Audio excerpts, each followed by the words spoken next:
mosakoli na nkolo Neema Sikatenda Jacques oyo azali penza mokambi ya Église de Dieu vivant Dieu de Neema Sikatenda basalaki mayangani monene ya botondi kolo oyo babengi journée d'action de grâce elongo na lisanga mobimba ya Neema Ministries pe bana na Nzambe banson ya Église de Dieu vivant Dieu de Neema Sikatenda solo elekanaki malamu mingi penza yeba ete milulu yango esalemaki kuna na esika showbiz epai wabi etuluku ya basali pe bana na Nzambe bayaki kotondo nkolo po na mbolamu asaleli bango mikolo nyonso ya tournée du prophète oyo esalamaki penza na nguya makasi kolo amimonisamaki akangolaki abikisaki pe matatoli ya ndenge na ndenge esalemaki kolo azwaki lokumu eye ebongi na ye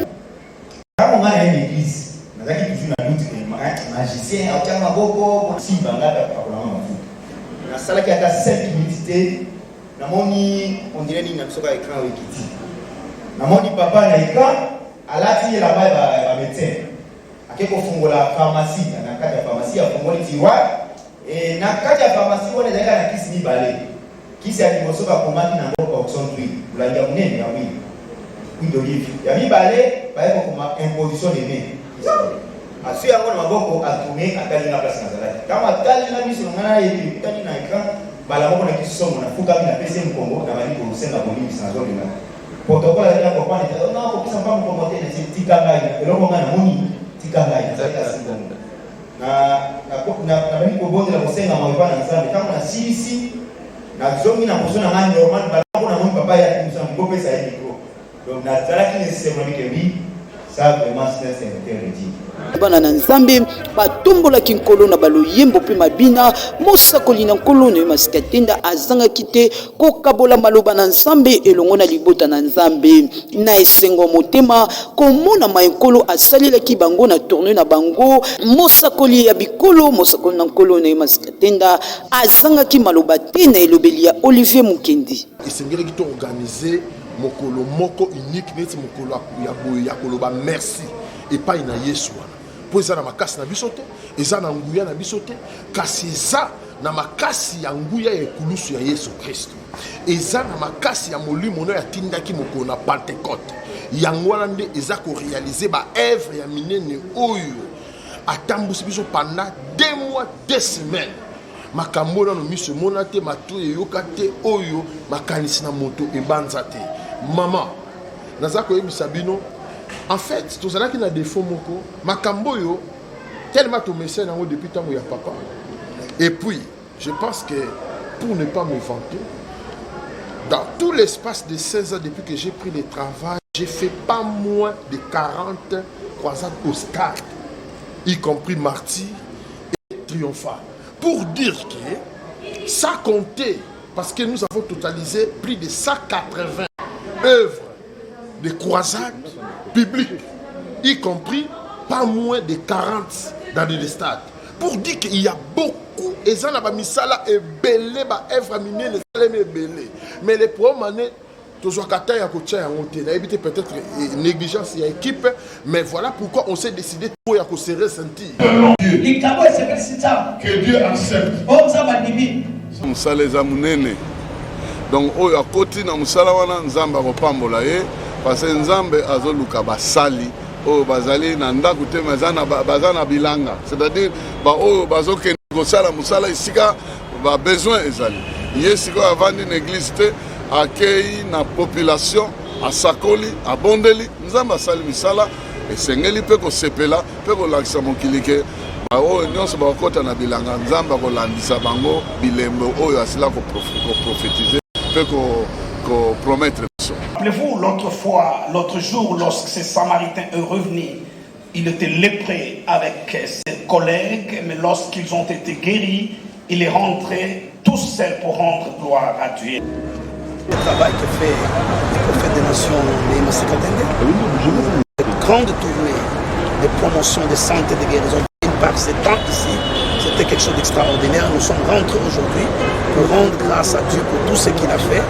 Et nous voulons encourager le peuple de Dieu à toujours persévérer dans la même attitude des actions de grâce et de la reconnaissance, à soutenir l'œuvre de Dieu et à amener plus loin cette grande vision qui vient de commencer. évangéliste. Évangéliste, alors, au sa service dans un monde, dans un loba, donc, dans un prix à ma casse. Dans un monde, on a des gens sur le salon. Des hommes comme ça sont des hommes très rares. Ils méritent d'être soutenus et prier pour eux, pour la gloire de notre Seigneur. Vraiment, je suis très très touché de voir cet engouement. Ce soir, au niveau des actions de grâce, j'ai béni les terrains de voir aussi le peuple de Dieu derrière son serviteur. Et j'ai glorifié Dieu également de ces messages évangéliques très puissants de la part de l'homme de Dieu, SP Mbakadi. Et vraiment, je glorifie l'Éternel.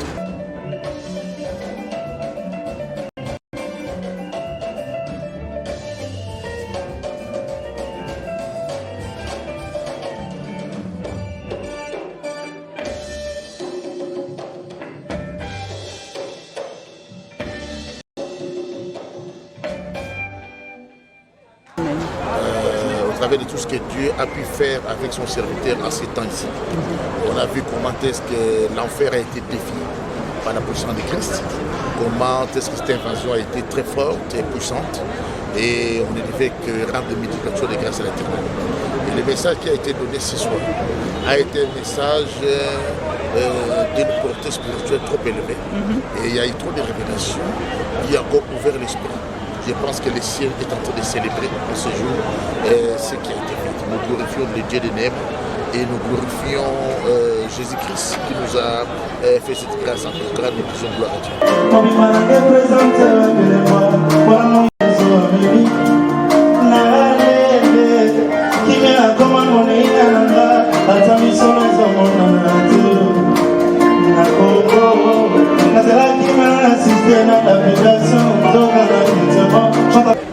Yango wana naza ko encourager ba landi nyonso baza ko landa biso même ba autorité tozo continuer tourner na Mbujimai na Lubumbashi na Bukavu na Goma tokosukisa na Kisangani parce que misalo esalemi awa esiko oyo mboka oyo révérend SP alobi ete mboka ba hôpital ya kitoko ezali mais siko esika ba hôpital ya kitoko ezali te batu wana.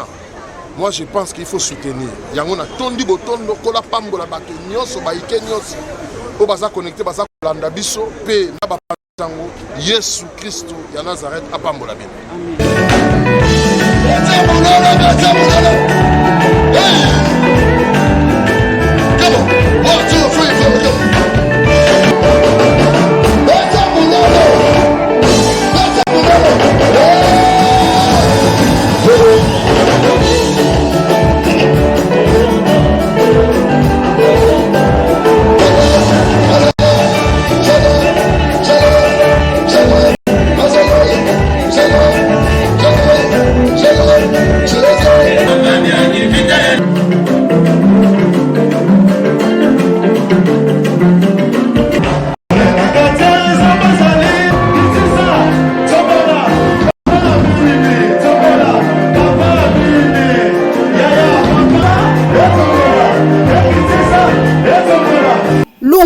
na yo musakoli ya bikolo mokisali na nzambe mosakoli na nkolo ne masika tenda tolobi ete tika nkolo akoba kosalela yo koleka mpo ete otikala lipamboli mpo na mboka na biso Congo démocratique pe na mokili mobimba nkolo abatela yo qui sont là à tes services, qui accompagnent la parole que tu as mis dans ma bouche pour l'exécuter.